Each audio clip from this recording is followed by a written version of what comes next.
Très chers téléspectateurs de 14 TV Gabon, bonsoir. Soyez les bienvenus pour ce flash d'information du mardi 12 novembre 2024. Dans le magistère universel, le lundi 11 novembre 2024 au Vatican, le Saint-Père a accordé une audience à une délégation du Saint-Synode de l'église Syro-Malankar Marc Thomas qui visite pour la première fois l'église de Rome afin d'échanger une étreinte de paix avec lui. Une joie pour le Saint-Père qui espère qu'un jour soit célébré un synode œcuménique sur l'évangélisation pour prier, réfléchir et travailler ensemble à un meilleur témoignage chrétien afin que le monde croie.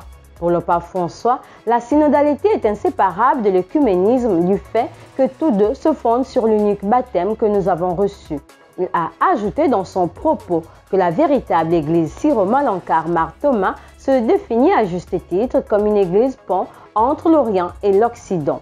On rappelle, les dernières rencontres avec l'église de Rome ont eu lieu lors du Concile Vatican II, au cours duquel avait participé en tant qu'observateur Sa Grâce Philippose Marc Chrysostome, primat émérite de l'église Syro-Malankar Marc Thomas, décédé le 5 mai 2021. Nouvelle d'église. Le samedi 9 novembre 2024 dernier, le président du Symposium des conférences épiscopales d'Afrique et Madagascar, le cardinal Fridolin Ambongo, a effectué une visite à Madagascar et s'est réjoui du fait que l'église soit bien vivante et en pleine croissance.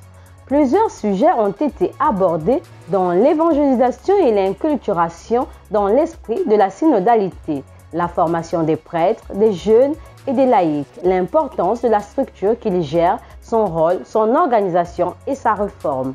Dans son discours, le cardinal Fridolin Ambongo a exprimé également son admiration pour les évêques de Madagascar pour leur dynamisme et leur engagement à évangéliser la grande île qui se caractérise par sa beauté naturelle et la richesse de ses cultures.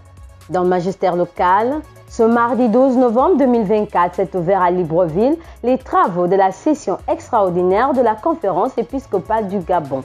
C'est le président de la conférence des évêques du Gabon, son Excellence Monseigneur Jean-Vincent Ndoyen, qui a ouvert les 10 travaux qui ont débuté par l'office du milieu du jour. Cette session extraordinaire de ce mardi 12 novembre a vu la participation de son Excellence Monseigneur Javier Herrera Corona, nonce apostolique au Congo-Brazzaville et au Gabon, et de Monseigneur Grégory Piotr Bielaska, chargé d'affaires.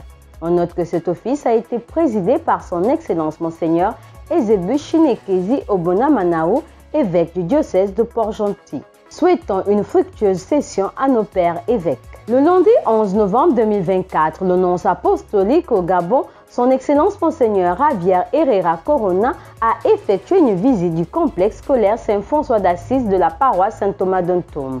Le but de cette visite guidée était de voir l'état d'avancement des travaux de construction du nouveau collège. Mais avant, Monseigneur Javier Herrera Corona a présenté ses civilités au préfet du département du Komomanda, Annie-Nicole Mufouman Boumbakassa.